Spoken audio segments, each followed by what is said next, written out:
സർക്കാർ ആശുപത്രിയിലെ നവജാത ശിശു തീവ്രപരിചരണ വിഭാഗത്തിൽ എലി കടിച്ചതിനെ തുടർന്ന് ഒരു കുഞ്ഞു മരിച്ചു. 2 നവജാത ശിശുക്കളുടെ വിരലുകളിലും ശരീരത്തിലും എലി കടിച്ചതായാണ് റിപ്പോർട്ട്. സംഭവത്തെ തുടർന്ന് 2 നഴ്സുമാരെ സസ്പെൻഡ് ചെയ്യുകയും മനുഷ്യാവകാശ കമ്മീഷൻ വിഷയം അന്വേഷിക്കാൻ ഉത്തരവിടുകയും ചെയ്തു. സംഭവം നടന്നത് ഇൻഡോറിലെ ഏറ്റവും വലിയ സർക്കാർ ആശുപത്രിയായ മഹാരാജ യശ്വന്ത് റാവു ആശുപത്രിയിലാണ്. കഴിഞ്ഞ ആഴ്ച ജനിച്ച 2 നവജാത ശിശുക്കളെയാണ് ഐസിയുവിൽ വെച്ച് എലികൾ ആക്രമിച്ചത്. ഒരു കുഞ്ഞിന്റെ വിരലുകളും മറ്റൊന്നിന്റെ തലയിലും തോളിലുമാണ് എലി കടിച്ചത്.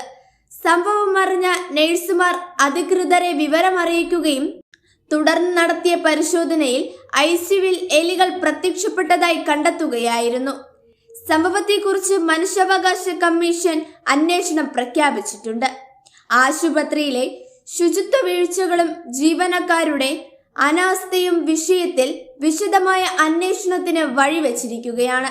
ഇത്തരം സംഭവങ്ങൾ ആവർത്തിക്കാതിരിക്കാൻ കർശന നടപടികൾ സ്വീകരിക്കണമെന്നാണ് ആവശ്യമുയർന്നിട്ടുള്ളത്.